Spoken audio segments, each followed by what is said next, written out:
Welcome to the Tech Egg. Don't get scrambled. Enjoy the video. You start by preparing both devices. This saves time and avoids pairing errors. First, charge the Voyee controller above 50% and power it on with a 3-second hold so it broadcasts. Then, open iPad settings and enable Bluetooth. Keep the screen awake so pairing dialogues appear.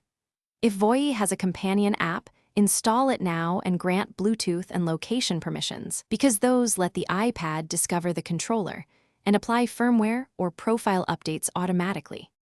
Once done, put the Voyee into pairing mode. Follow the button sequence so the controller is discoverable. On the iPad, tap the Voyee name when it appears in Bluetooth. Confirm a PIN if prompted, because that secures the link.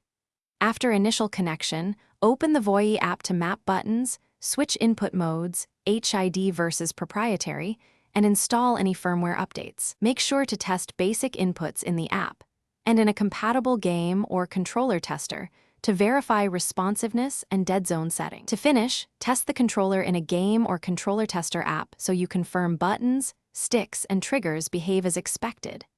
If you see lag or no connection, forget the Voyee in iPad Bluetooth and repair. This clears stale profiles.